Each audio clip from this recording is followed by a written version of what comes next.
welcome to the Target UPSC Prelims 2024 MCQ practice series, and the subject that we are discussing today is economy, and this is the episode 3 of economy. So let's begin.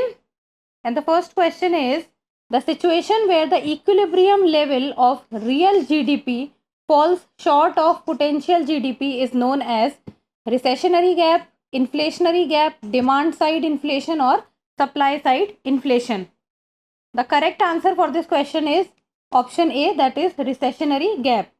So what is a recessionary gap? It occurs when a country's real GDP, when the real GDP is lower than the potential GDP.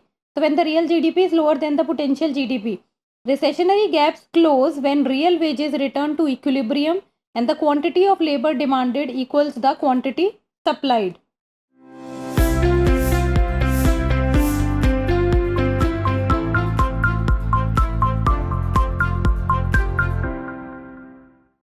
Now let's talk about option B, that is inflationary gap.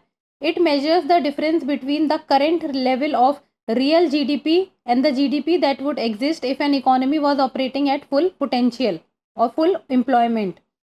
For the gap to be considered inflationary, the current real GDP must be higher than the potential GDP. So this becomes wrong.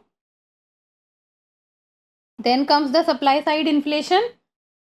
It is the decrease in the aggregate supply of goods and services stemming from an increase in the cost of production. So, supply becomes low and cost of production becomes high.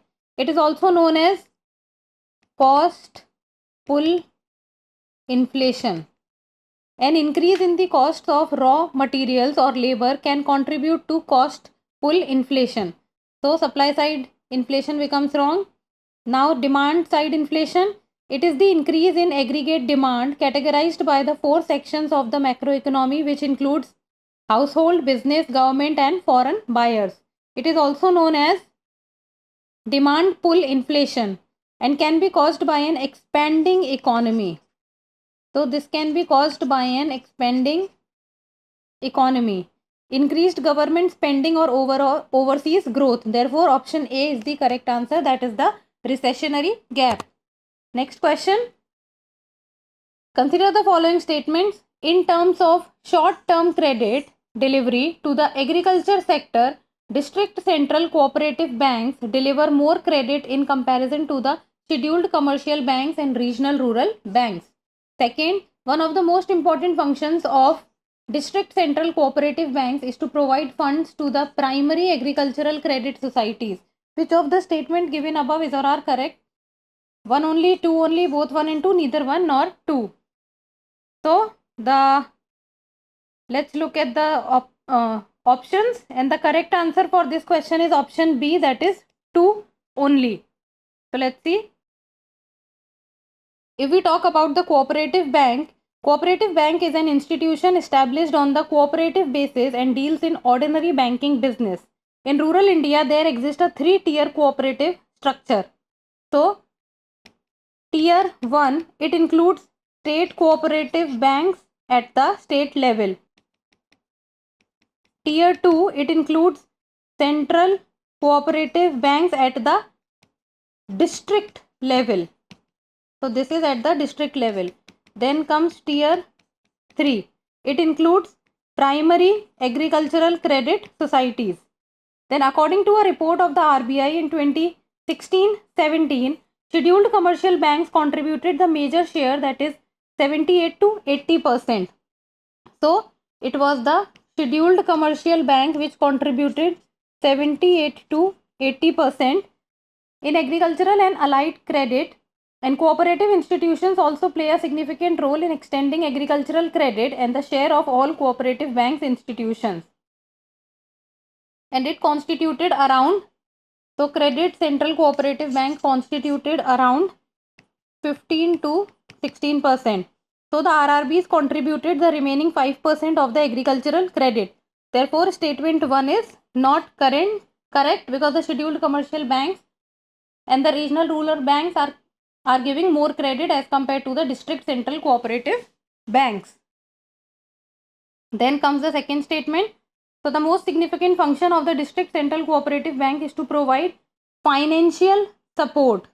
Is to provide financial support to the primary cooperative societies that are affiliated to it in the district and primary agricultural credit societies. Therefore, statement 2 becomes correct, and the correct answer is option B, that is 2 only. Next, which of the following is not included in the assets of a commercial bank in India? Is not included in the assets of a commercial bank of India? Advances, deposits, investments, or money at call and short notice. So the correct answer of this question is option B, that is deposits. The assets of the commercial bank in India include cash, investments, money at call or short notice, loans, advances, and bills documented and purchased. So deposits and borrowings are the examples of liabilities of a commercial bank, since they must return their lenders the amount they owe to them. So deposits are liabilities. So the correct answer is option B. Next, with reference to the governance of public sector banking in India, consider the following statements. First, capital infusion into public sector banks by the government of India has steadily increased in the last decade.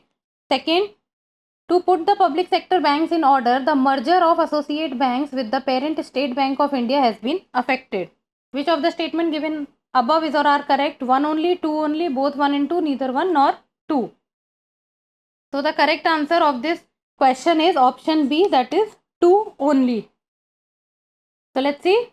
So the government has done capital infusion in state-owned banks to support credit expansion. So the capital infusion has been done in the state-owned bank, to support credit expansion and help them tide over losses resulting from the provisions that are to be made for non-performing assets. NPAs is one of the major problems of the banks. But the capital infusion trend in state-owned banks has not been specific in a direction like increasing or decreasing trend. So the first statement is saying that the capital infusion into public sector banks by the government of India has steadily increased. So this becomes wrong because the trend is not specific, because it has increased in some years and also decreased in some years. So first becomes wrong. Let's see second statement. Union Cabinet in February 2017 has approved the merger of 5 associate banks along with the Bharatiya Mahila Bank with SBI. So it was SBI plus 5 other banks. The purpose of the merger was rationalization of public bank resources, reduction of cost, better profitability, and lower cost of funds, lending to a better rate of interest to the public at large, and improve productivity and customer service of the public sector banks. So to put the public sector banks in order, the merger of associate banks with the parent State Bank of India has been affected. So this becomes correct. Therefore, first is wrong, second is correct. So the correct answer is option B, that is 2 only. Next, consider the following statements. First, National Payment Corporation of India, that is NPCI, it helps in promoting the financial inclusion in the country. And second, NPCI has launched RuPay, a card payment scheme. Which of the statements given above is or are correct? 1 only, 2 only, both 1 and 2, neither 1 nor 2. So the correct answer of this question becomes option C, that is both 1 and 2. So now let's see. NPCI, which is an umbrella organization for operating retail payments and settlement system in India. So this is for retail payments and settlements system in India. It is an initiative of the RBI. It is the initiative of RBI and the Indian Banks Association under the provisions of the Payment and Settlement Systems Act 2007 for creating a robust payment and settlement infrastructure in India. What is it for? For making a robust payment and settlement infrastructure in India. And the main objective of NPCI is to consolidate and integrate.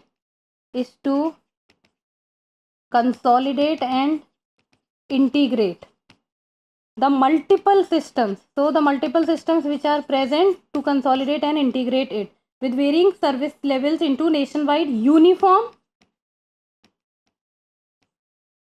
and standard business process for all retail payment systems. One of the other objectives of NPCI is to facilitate an affordable payment mechanisms to benefit the common man across the country and eventually helping in financial inclusion. So financial inclusion becomes important. So NPCI helps in promoting the financial inclusion in the country. Option first becomes correct. Now coming to second, the products launched by the NPCI include immediate payment service, national financial switch, check truncation system, unified payment interface, Bharat bill payment system, RuPay card, national common mobility card, and national electronic toll collection. Hence statement 2 also becomes correct. Therefore the correct answer is option B, that is both 1 and 2. Next question. Consider the following statements regarding cash reserve ratio. First, percentage of bank deposits which every bank is required to keep with RBI in the form of reserve or balances. Second, higher the CRR with the RBI, the lesser will be the liquidity in the banking system. Which of the above statement is or are correct? 1 only, 2 only, both 1 and 2, neither 1 nor 2. The correct answer for this question is option C, that is both 1 and 2. Let's see. The average daily balance that a scheduled commercial bank is required to maintain with the Reserve Bank as a share of such percentage of its net demand and time liability, that is NDTL, that is called CRR. And the reserve percentage varies from time to time, and the reserve percentage is decided by the Monetary Policy Committee. So the percentage of bank deposit which every bank is required to keep with RBI in the form of reserves or balances, therefore statement 1 becomes correct. Now comes statement 2. So higher the CRR with the RBI, lesser will be the liquidity. So liquidity in the banking system will be less if the CRR will be high. So second statement also becomes correct. Therefore the correct answer is option C, that is both 1 and 2. Next, which of the following is or are example of near money? Treasury bill, credit card, savings account and small time deposits, retail money market mutual funds. Select the correct answer using the code given below. 1 only, 2 only, 1, 2 and 3 only, 1, 3 and 4 only. Let's see this. The correct answer for this question is option D, that is 1, 3 and 4 only. So credit card is not an example of near money. Let's see this. If we talk about near money, so it is a term used for describing those non-cash assets that are highly liquid. So that is a highly liquid and easily converted to cash.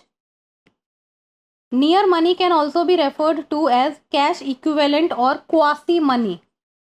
It can also be called quasi money. So it is important for determining liquidity levels of assets. Examples of near money assets includes savings accounts,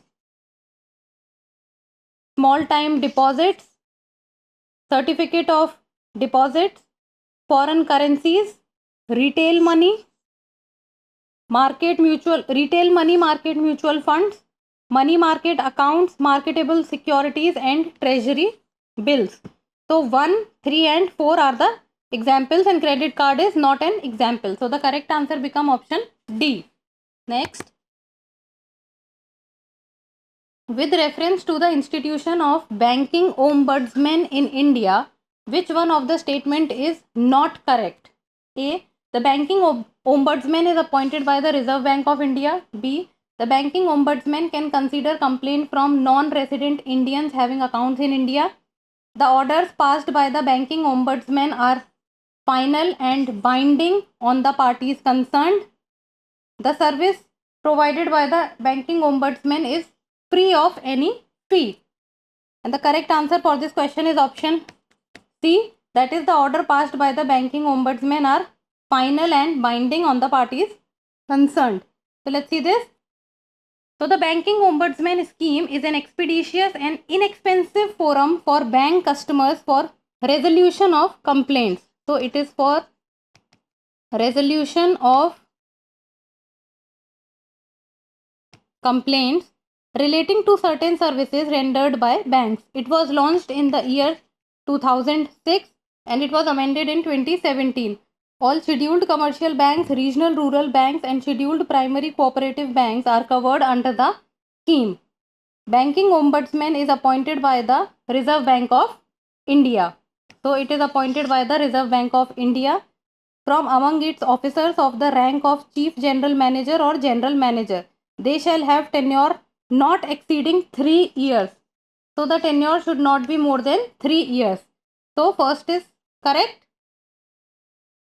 Then any person aggrieved by the final orders of the banking ombudsman can approach the appellate authority. The appellate authority is vested with the deputy governor of the RBI. The banking ombudsman can consider complaint from non-resident Indians having accounts in India. So second also becomes correct. Then the service provided by the banking ombudsman is free of any fee. So fourth is also correct. So the question is asking about which of the statement is not correct. So the orders passed by the banking ombudsman are final and binding on the parties concerned. So this is incorrect because the banking ombudsman can consider complaints from NRI and having accounts in India in relation to their remittances from abroad, deposits and other banking related matters, and any person aggrieved by the final orders of the banking ombudsman can approach the appellate authority. It can approach the appellate authority. So the correct answer is option C. Next, in India, the interest rate on savings account in all the nationalized commercial banks is fixed by Union Ministry of Finance, Union Finance Commission, Indian Banks Association or none of the above. The correct answer for this question is option D, that is none of the above. So the RBI, that is the central bank, that is the Reserve Bank of India, used to fix the interest rate on saving accounts in all the nationalized commercial banks, and the RBI deregulated interest rate on savings account in the year 2011. After the changes made by RBI, all the banks are free to decide the interest rate which they want to pay to the deposits kept in the savings account with their banks. So it is the banks which decide. Prior to 2011, all the banks were paying the same rate of interest. So now we see that different banks are giving different rate of interest. So option D, none of the above. And earlier the correct answer was RBI, but now no bank. Next, with reference to India, consider the following: nationalization of banks, formation of regional rural banks, adoption of village by bank branches. Which of the above can be considered as steps taken to achieve the financial inclusion in India? 1 and 2 only, 2 and 3 only, 3 only, 1, 2 and 3. So let's see. The correct answer is option D, that is 1, 2 and 3. Financial inclusion is the process of ensuring access to appropriate financial products and services needed by individuals and businesses, including vulnerable groups such as weaker sections and low income groups, at an affordable cost.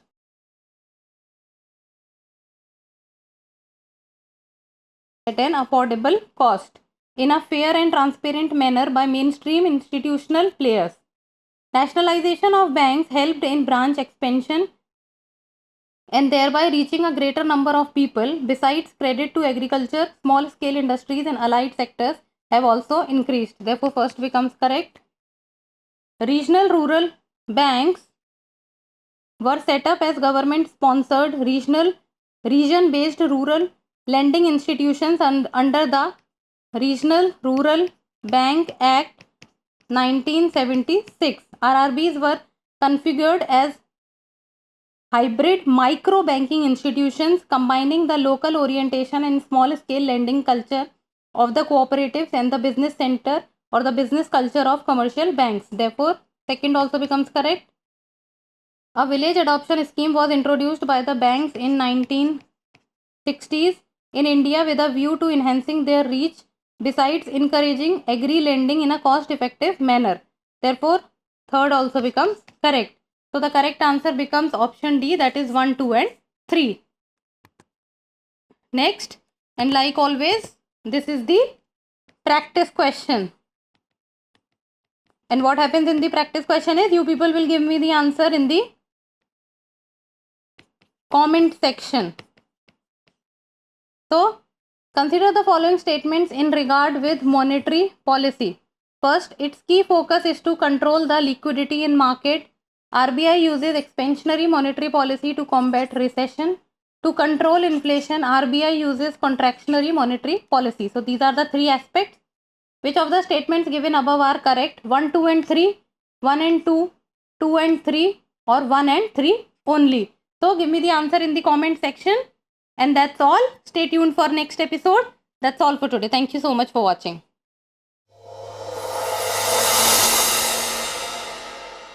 For more informative content, like, share and subscribe, and do not forget to press the bell icon to get the notifications.